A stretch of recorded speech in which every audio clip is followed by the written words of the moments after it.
Many of us have talked about knowing your right, demanding your right as a married woman. We have even gone as far as telling you how your husband should treat you, what constitutes emotional abuse, physical abuse, insults, let down, degrading. What we have not talked about is what needs to be in place before you as a married woman can talk about your rights or demand your rights in your marriage. And that is what I am here to address today. So come closer, pay attention, and make sure you make expensive use of what I'm about to tell you. First off, before you can demand your right, you need to know who you are. That means you need to know what you can tolerate, what you cannot tolerate, what means an insult to you, what means emotional abuse to you, and what means physical abuse to you. Because what means insult to you as a woman might not be the same for another woman. What constitutes emotional abuse for you might not be the same for another woman. So you first of all have to discover yourself. You first of all have to know yourself before you can come out to claim that you have been emotionally abused, physically abused, insulted, let down. Not because you heard someone talking on social media about emotional abuse, insults, your husband should treat you this way, and then automatically you assume it applies to you. It does not apply to everybody the same or equally.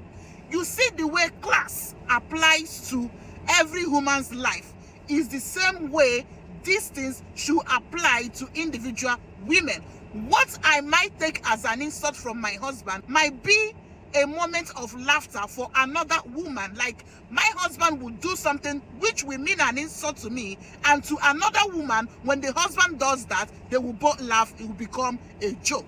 So what constitutes an insult, an abuse, an emotional abuse, neglect to one woman might not be the same for another woman. Same way class applies to everything we do. Class is another reason why you may have a certain kind of treatment from your husband. And by class, I mean, for example, the vice president of a nation does not rank in the same class with the president. Neither is the secretary of a state of a nation with the vice president, nor the senators with the vice president or the president. You can see how the class ranks them. It also applies to women. Unfortunately, I will have to say this to you. A woman who is highly educated does not rank in the same class with a woman who has no education.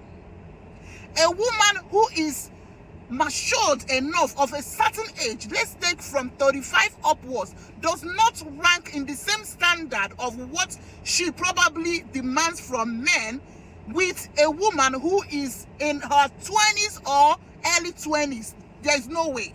So your husband or your partner will also relate to you, treat you, or behave with you in the way that they perceive you. And I'm going to explain further with some scenarios.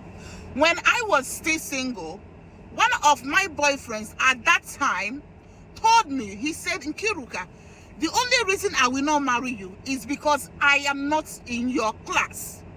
And I was like, what do you mean? He said he cannot financially maintain me, which is true. Because when a man takes a wife, he automatically, by default, assumes responsibility of that woman, financially, physically, even, mentally. You are charged with the responsibility of protecting her, making sure that she's safe. You are responsible for her physical health.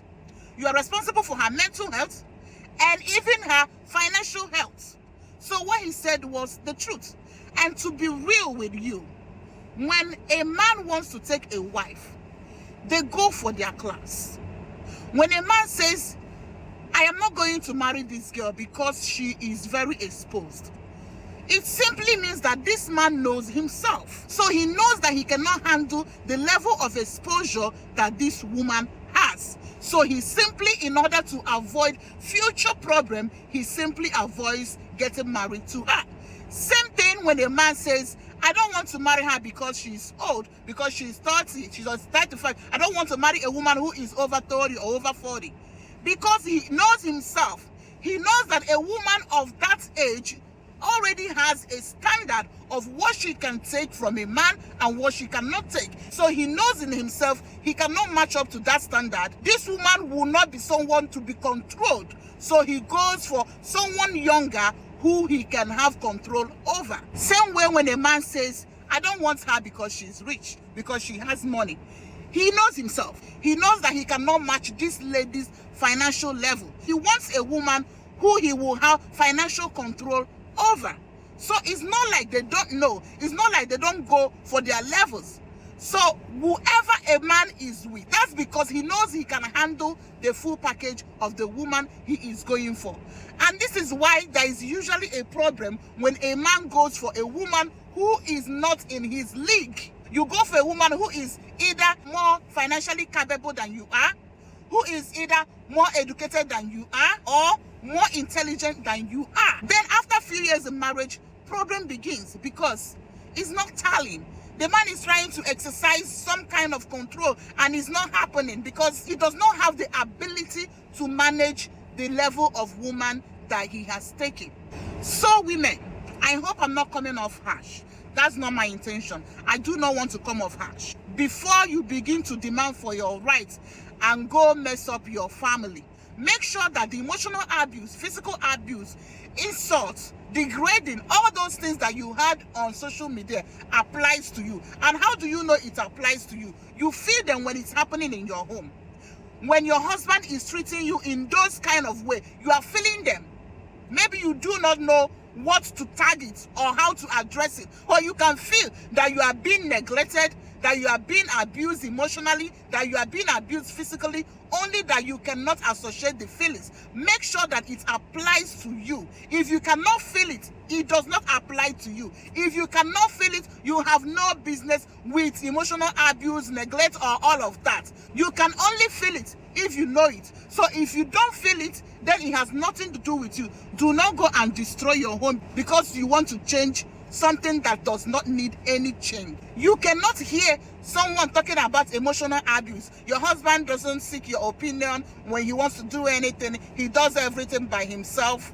And you go and you engage in a fight in your home. Meanwhile, you do not have anything here, no good idea to give. If your husband knows that he can come for you for a reasonable idea, he will definitely come to you. Men seek opinion of women who they know has beautiful ideas, suggestions, or input to make in any of their plans. So many of your husbands married you just for the mere fact of having a wife who will bear children, nothing more. They know that you do not have the mental capacity to give them any meaningful advice for their business, for future, or for anything. So they will not seek your advice. They will not seek your opinion or whatsoever. To begin with, they figure everything out themselves. So when you go to social media and you hear if your husband is not seeking your opinion, is emotional abuse, and don't take it to your home. Especially if you know that nothing is coming out of, nothing reasonable will come out of this head. Because if they come to you, what opinion do you have to give? What advice do you have to give? Women, again, I don't want to come off harsh to women. I don't want to be harsh to us. I am simply saying we do not want any more broken homes because of social media videos. If you do not feel it, it does not apply to you. Before you can demand your rights, know yourself. What constitutes insult to me? What do I take as emotional abuse? Am I being physically abused? Am I being neglected or starved emotionally?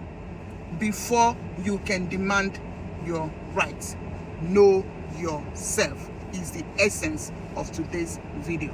Thank you and peace out.